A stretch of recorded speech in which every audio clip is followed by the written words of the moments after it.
Type 4, 10-6, been transmitted.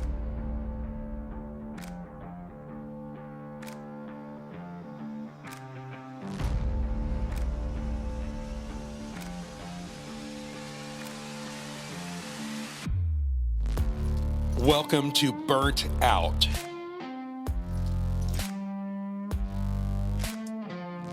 The Burnt Out podcast shares stories of firefighters, emergency medical personnel, and other first responders around the world to create a pathway to save lives.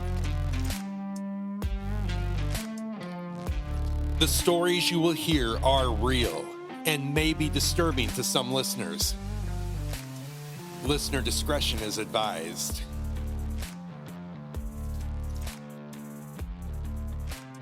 And now I'd like to introduce you to your host to Burnout, a 33-year retired veteran of the fire department, Skip O. I'd like to welcome again everybody to Burnout, and also to thank our sponsors today, Turning Point Madison County and Bridges of Hope, the Warriors program. You can catch them at burnoutpodcast.org and find out more information about them. I want to thank Tony File for being on here. He's a Florida firefighter paramedic. Tony, thanks for being on here today. Hey, thanks. I appreciate being here, Skip. I know me and you can relate in a lot of ways. We've talked a lot. Do you want to first, before we begin, just tell about your family, their names, and how many kids you have? So my name is Tony. My wife's name is Lori. We've been married it'll be 30 years this last April. So we've been together for a few days. We got 4 kids together. Youngest is 20. She had moved out and just recently moved back in. So we had an empty nest there for a little while, and now we don't. But we got 4 dogs, and it's been good. She's been real good to me. I can't complain. If I did, and she heard it, she'd beat my ass. So, you know, us firefighters and stuff, we get good spouses usually. Well, let's go back to the beginning from when you first got hired on the fire department, kind of how you was and how the department was back then, as far as peer support, or as far as just how you got on there and how'd you react? So I got hired January 19th, 2000. So I've been on for a little over 22 years, coming up on 23. Be honest with you, I've had enough. I'm done with it. Can't wait to end it. But I volunteered before that for 8 years with Sarasota County.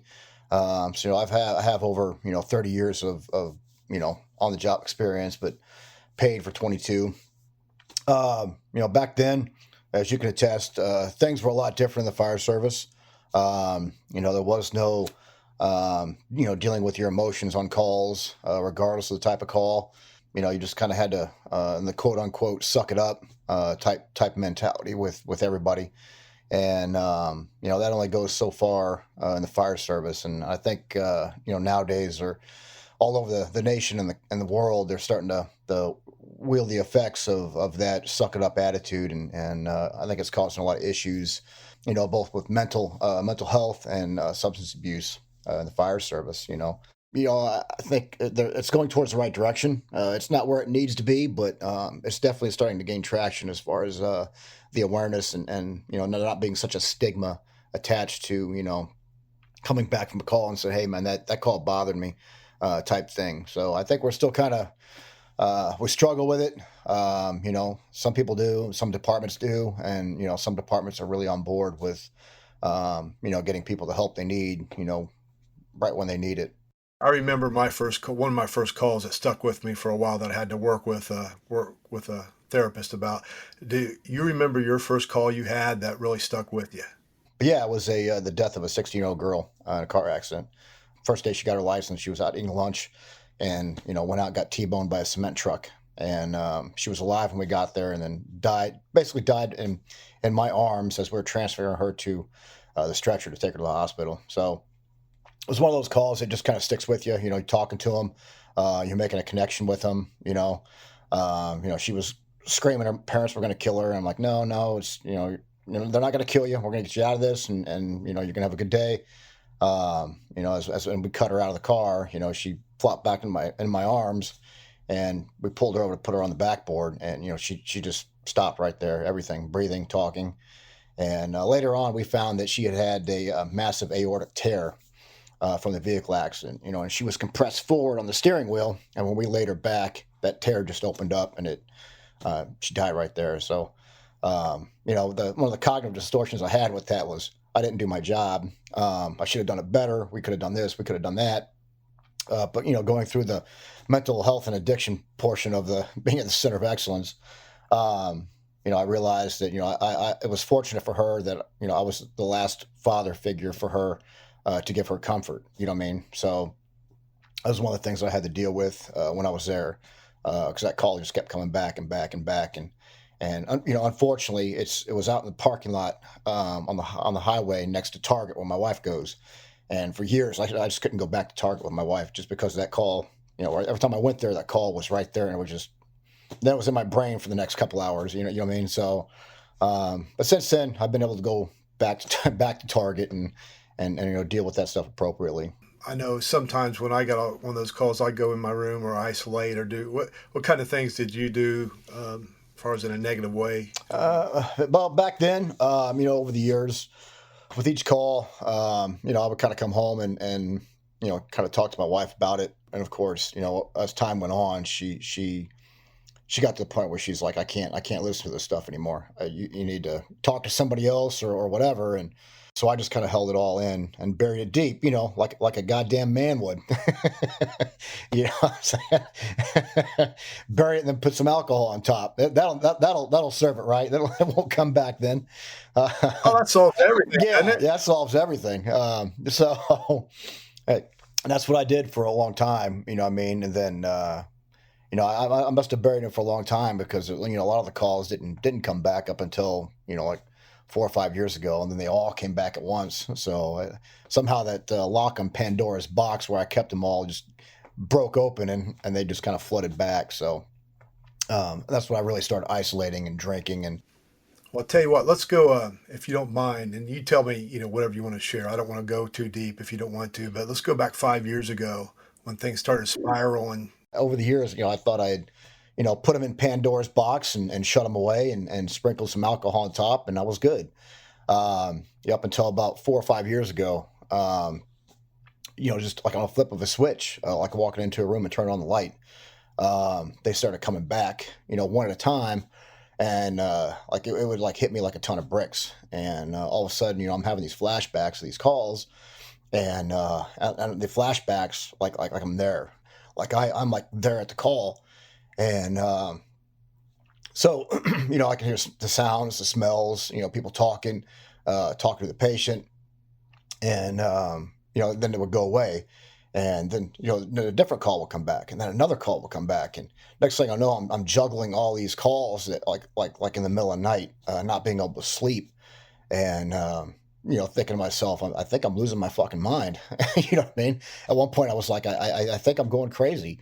And of course, I went to my wife and I said, hey man, because she kind of noticed there was some things had changed with me during that time period. And, of course, in the beginning I was like, I'm a fucking man.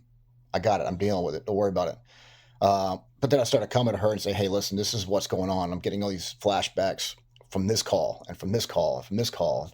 And of course, me being me, I just throw out the details of what I'm seeing. And, she stopped me. She's like, I cannot hear this stuff. It's too much for me. And in the state of mind that I was at back then, I kind of hurt, it hurt my feelings. And, I kind of like, all right, if I can't come to my wife, with my problems, then who the hell am I going to go to? So I just kind of started isolating and keeping all that all into myself. And for a solid 2 years, these just caused me such sleepless nights. I was sleeping maybe 5 to 7 hours a week. And that was for about 2 years, because these calls would just keep me up at night, standing at the kitchen sink in my house, 3 o'clock in the morning, crying my eyes out. Like, what the hell am I thinking? What the hell's going on? Why does this stuff keep coming back? And, so to combat, the sleeplessness and to combat the, emotions and stuff I was having, I started drinking. I started drinking a lot. And for about a little over 2 years, between 1 and 2/5 of bourbon every night that I was off.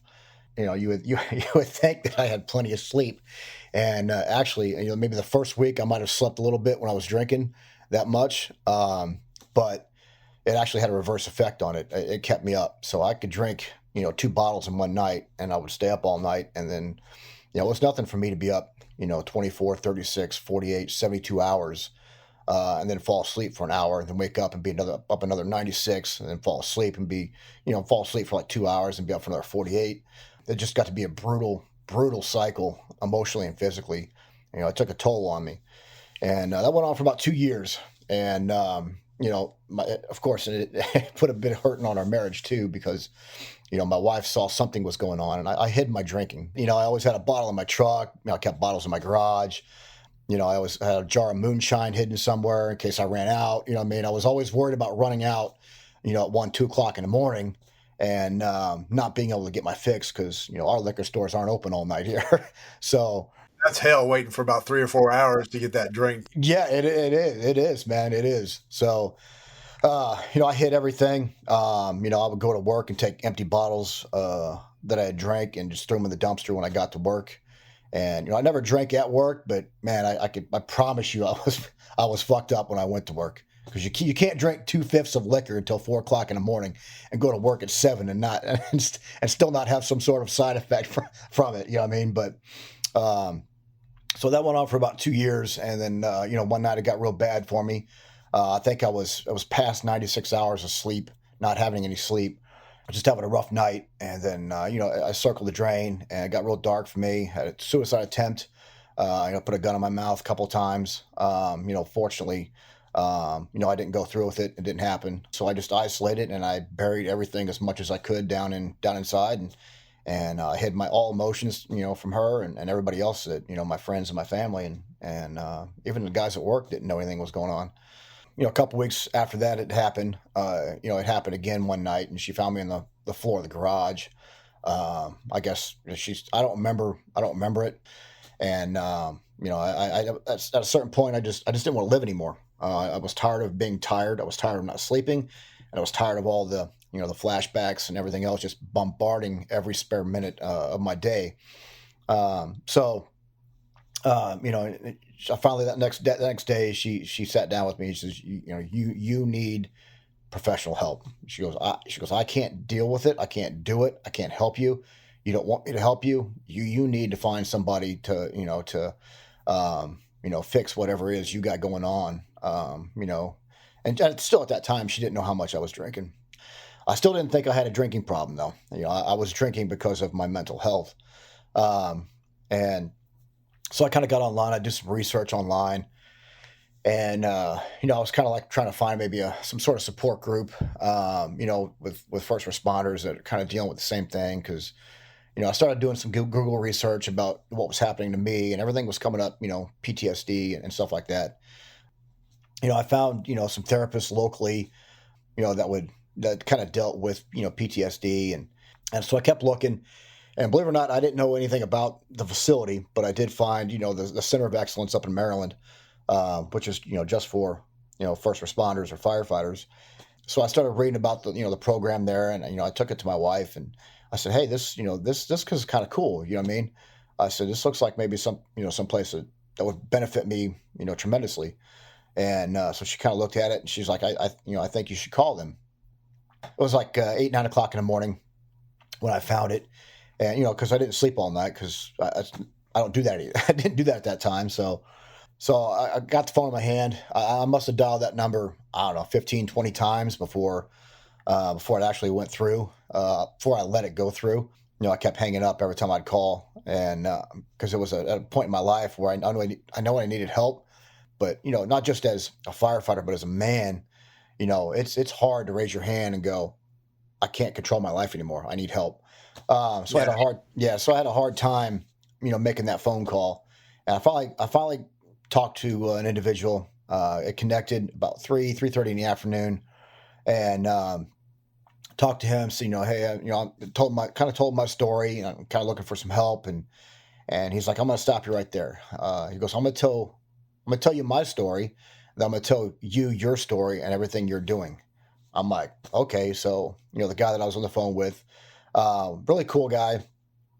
He was in the fire service for city of Orlando, which is about 3 hours from me.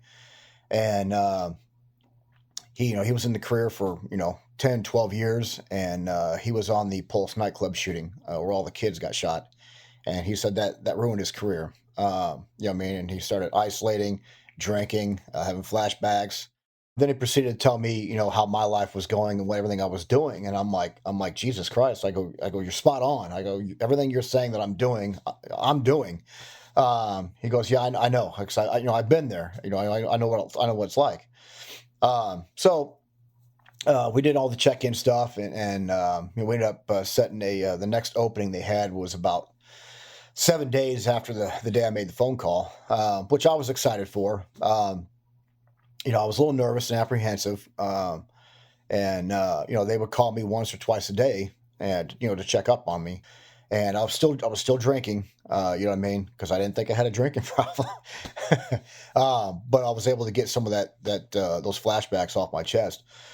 I checked in August 17th, 2020 was my check-in day. I drove up by myself, which I shouldn't have, and so I got in there, checked in.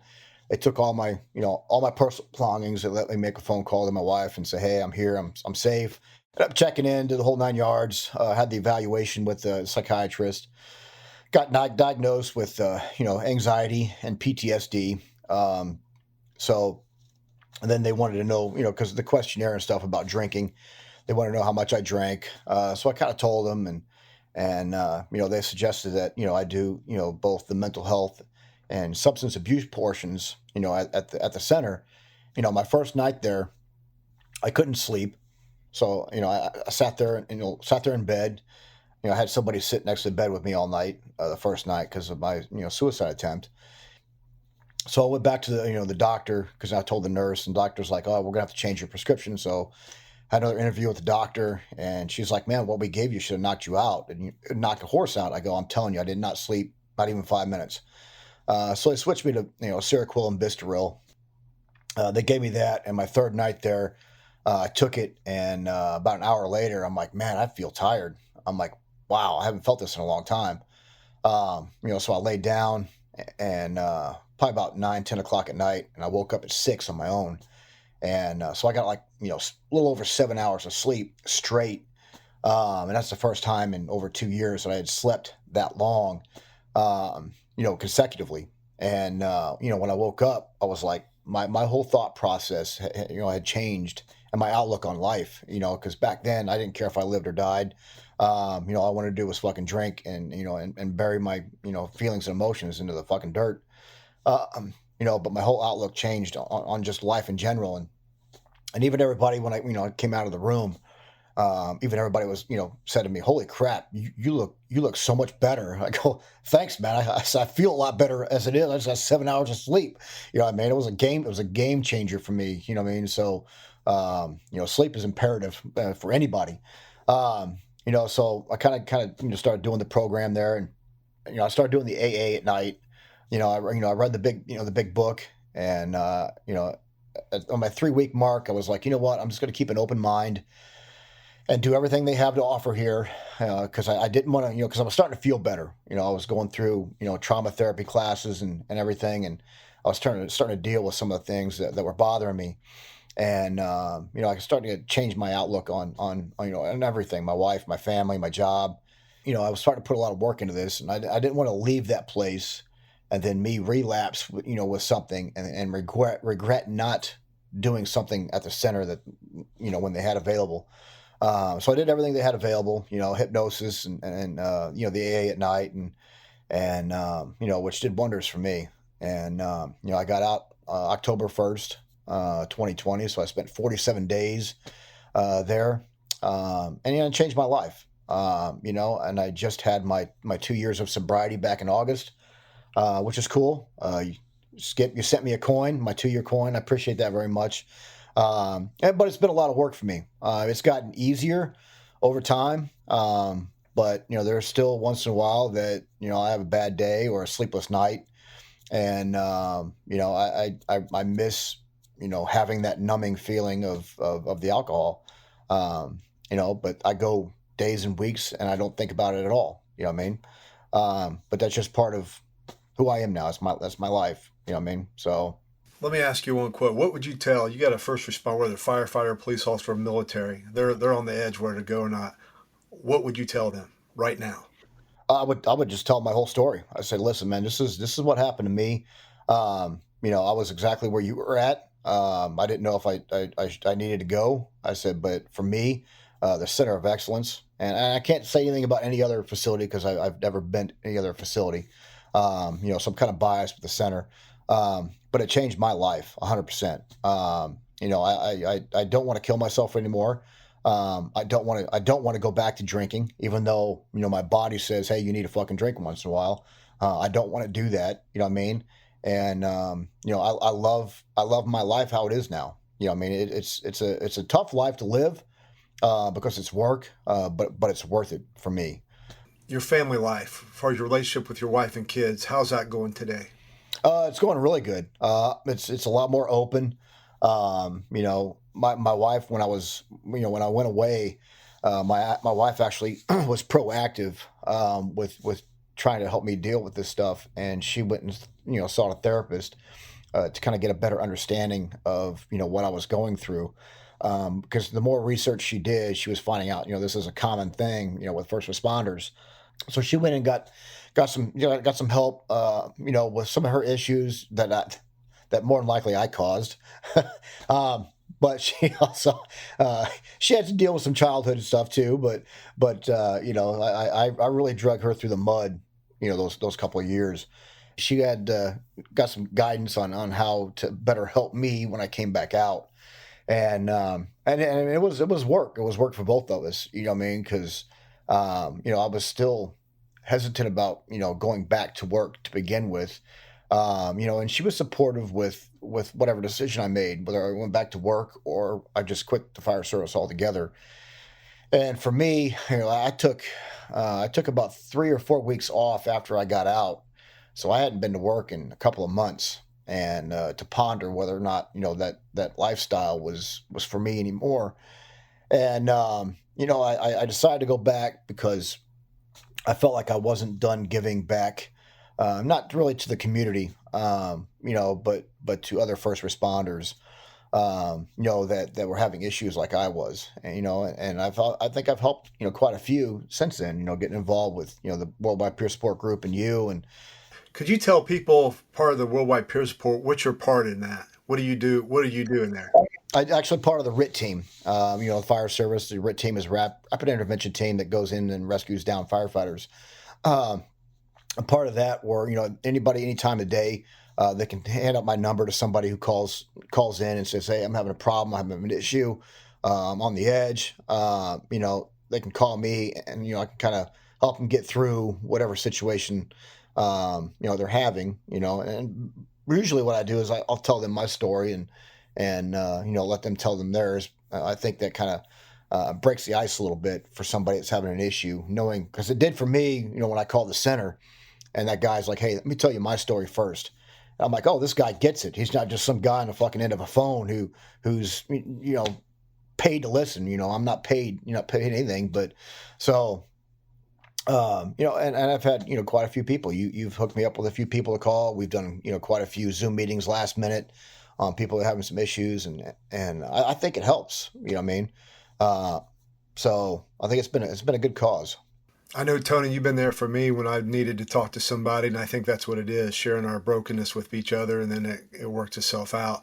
But, there's some phrases. I always ask somebody a phrase or a statement or something that they always hang on to. Do you got a statement or a phrase or a saying that you hang on to that keeps you going, or just gets you out of your mind or your... And I just told one of my neighbors this the other day, he was talking about, because his son works for the sheriff's department in the same county that I work in. And, we run a lot of calls together that are less than ideal. But, my saying is, at one point the devil whispered in my ear that you can't handle a storm. And I told him back, I said, well, at least I didn't lose my golden fiddle to some hillbilly down in Georgia. You know what I mean? So that's kind of my thing. It starts off a little serious, but then it turns out a little light. You know what I mean? Because at one point it was him whispering in my ear, I think, and I didn't think I was going to be able to handle it, but I did. You know what I mean? I came out, with shining stars all over me. You know what I mean? So to speak. So yeah, that's the one I usually use. Man, I really appreciate you. Before the end this, there's something you and your wife started a few years ago in May. Could you tell the listeners what you do every year in Florida? Oh yeah. A couple of years ago we started doing this. We call it the Stomp the Stigma Walk. So we do it down here in Florida, near us, in Boca Grande, which is a beautiful island, about 30 minutes from us. We kind of wanted to do something to raise awareness with first responders, with PTSD, suicide, and addiction and mental health issues. We do it. This next year will be the third year of it, and we just want to get rid of the stigma that people have attached to us as first responders coming out and saying, we have a problem, with drinking, or we have a problem with alcohol, or whatever the case may be, because it's still there, And the more we can break that barrier down, I think the more help will be available for people, and for people because there's people that are still suffering in silence. Who they are. I know who they are. We got them in my department, and I talk to them. Hey, man, how's everything going? Good, man, good. I'm like, all right, I'm here if you need anything, man. All you gotta do is phone call, So I think people are kind of embarrassed or ashamed. I when I came back from the center and came back to work, I started going around telling everybody my story, because I wasn't embarrassed or ashamed by it. I felt bad that I let it get that far, but once it's not like it just happens overnight, and so I got no problem telling people what I went through, what it caused me, so in hopes that one day if my transparency helps just one person, then I did my job. That's why I came back to work. And nowadays I have, every time we get a group of new hires in the department has me come in and do a speech on PTSD and addiction and whatnot. Kind of let them know. I tell them my story, and to help the new guys, because we didn't have that when we started, Skip. You know what I mean? Nobody talked about it. Everybody was just like, "Yeah, you're gonna go out there and kick ass. Don't let shit bother you." Okay, sure. How about the 12 kids that just fucking died in the last 5 years? Yeah, I don't remember those calls at all. You know what I mean? And I think it's helped. I've had a lot of new guys even come to me afterwards and say, "Hey, yeah, my years ago, I had an addiction issue, with alcohol, or addiction issue with cocaine, or whatever it was," and and they still text me once in a while. "How you doing?" I said, "Good, man. How you doing?" "Good." "Oh, I'm having to struggle a little bit." You know what I mean? So it's broken down a lot of barriers just by me being open and honest with everybody. Well, Tony, I tell you, as far as the worldwide peer support, you've been a not just supporter, driving force. You and your wife telling your story. The newspaper articles have been written about you and been on our website. I'm just really grateful that you came on here and told your story again, and your willingness to let everybody know about your brokenness. If anybody would like to hear more of Tony's story, you can contact Tony. Go to Worldwide Peer Support. You can go to Fire Services, and his contact information is on there. Feel free to call him. But Tony, thank you for being on here. No problem, man. I appreciate being on. It was fun. Thank you. Thanks for tuning in to the Burnt Out Podcast. Your host for Burnt Out is Skip O. Produced by Sean P. Neal. A Two on the Lobster production. Tune in every week for fresh episodes of Burnt Out. And visit burntout.org for more information.